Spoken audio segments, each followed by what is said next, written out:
안녕하세요. 알기 쉬운 부수풀이 마지막 강의 30강 시작하겠습니다. 이번에는 귀신, 맹꽁이, 거북이, 용 등 획수가 많고 복잡한 모양의 글자들을 모아놓고 설명을 해드리겠습니다. 그리고 이 글자들은 글씨를 쓰는 순서인 획순이 다른 글자와 다르게 좀 특이해서 획순까지 같이 설명을 해드리겠습니다. 귀신귀, 맹꽁이맹, 거북귀, 용용 이렇게 네 글자입니다. 먼저 귀신귀자입니다. 위쪽은 귀신머리불이라고 하는 글자고 아래쪽에 걷는 사람인자 그리고 아래의 오른쪽에 사사사자 이 세 글자가 합쳐져서 만드는 글자인데요. 이 뜻은 흉측스런 머리 모양을 하고 자기 욕심만 부리는 죽은 사람의 영혼이 귀신이라는 뜻입니다. 그리고 이 귀신머리 불자가 바전자로 생략되어 쓰이는 글자도 있습니다. 이 글자의 쓰는 필수는 하나, 둘, 셋, 넷, 다섯, 여섯, 일곱, 여덟, 아홉, 열 이렇게 10획입니다. 다음은 이 귀신귀자가 들어가는 글자 마기마자가 있는데요. 이 마기마자 위에 있는 글자는 배를 짜는 삼시를 만들 때 상 껍질을 빨아서 말리기 위해 집 마당의 줄에 걸쳐 놓은 모양인 삼마자입니다. 이 글자와 귀신귀자를 합쳐서 머리카락을 삼실처럼 풀어 헤치고 나타나는 귀신이 마귀라는 뜻입니다. 산발머리 귀신이라고 그러죠. 다음은 추할추자입니다. 귀신귀자 왼쪽에 술유자를 합쳐서 흉측스러운 귀신 모양의 행동을 할 정도로 술을 취하게 마셔서 더럽게 추하다 해서 추할추, 더러울 추라고 하는 글자입니다. 다음은 귀신머리 불자를 위에 밑줄뼈를 떼어내고 바전자로 생략해서 쓰는 글자 달을 이자가 있습니다. 아래쪽에 함께 공자를 합쳐가지고 두 손을 함께 받쳐들어 귀신같이 무서운 탈을 쓴 얼굴 모양이 본래의 모양과 다르다는 뜻입니다.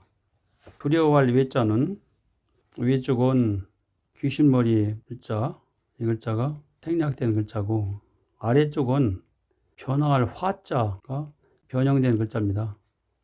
원래 모양대로 쓴다면 이렇게 써야 되는데 이 글자가 생략되고 변형돼서 쓰는 글자지요. 그래서 이 뜻은 사람이 늙어 죽어서 귀신으로 변하는 것은 누구나 다 두려워한다는 뜻입니다. 다음은 긴 꼬리 원숭이 우자, 귀신머리 불이 바전자로 변한 글자 아래쪽에 짐승 뒷모습 유자를 합쳐가지고 귀신같이 못생긴 머리와 뒷다리와 꼬리의 뒷모습이 보이는 긴 꼬리 원숭이라는 뜻입니다. 다음은 맹꽁이 맹자입니다. 이 글자는 그 맹꽁이의 큰 눈과 불룩 나온 배의 모양을 보고 만든 글자입니다. 이 글자가 쓰는 그 필수는 하나, 둘, 셋, 넷, 다섯, 여섯, 일곱, 여덟, 아홉, 열, 열하나, 열둘, 열세 이렇게 해서 13획으로 쓰는 글자입니다. 이 맹꽁이 맹자가 들어가는 글자 녹근성자가 있는데요. 왼쪽에 실사자를 붙여가지고 삼시를 비벼서 꿀 때 맹꽁이 배처럼 불룩불룩한 모양이 생기는 게 녹근이라는 뜻입니다. 파리성자는 왼쪽에 벌레 충자를 합쳐가지고 맹꽁이의 눈과 몸통을 닮은 곤충이 파리라는 뜻입니다. 다음은 거북귀자입니다. 이 글자는 거북이가 등 밑으로 머리와 꼬리를 내놓고 네 발로 기어가는 모양을 보고 만든 글자입니다. 그리고 거북이 등껍질의 무늬가 갈라져서 터진 것 같다 해서 토질균이라고도 쓰고 또 땅의 이름으로 쓰일 때는 땅 이름 구라고 이렇게 쓰는 글자입니다. 이 글자를 쓰는 필수는 하나, 둘, 셋, 넷, 다섯, 여섯, 일곱, 여덟, 아홉, 열, 열하나, 열둘, 열셋, 열넷, 열다섯, 열여섯, 이렇게 16획입니다. 가운데 이렇게 벌어진 부분을 이렇게 건너뛰면서 한 획으로 이렇게 이어져서 쓰는 좀 특이한 글자입니다. 이 거북귀자가 들어가는 한자말에 귀감이라는 말이 있는데요. 거북귀자와 감자는 구리거울을 뜻하는 거울감자, 본보기감자, 이 두 글자를 합쳐가지고 거북이 배껍질을 사용하여 점을 쳐서 나온 점괘를 본보기로 삼고 거울에 비치는 얼굴도 본보기로 삼는다는 데서 본받을 만한 모범적인 언행을 나타내는 말입니다. 다음 토질 균자가 들어가는 글자에 균열이라는 한자가 있는데요.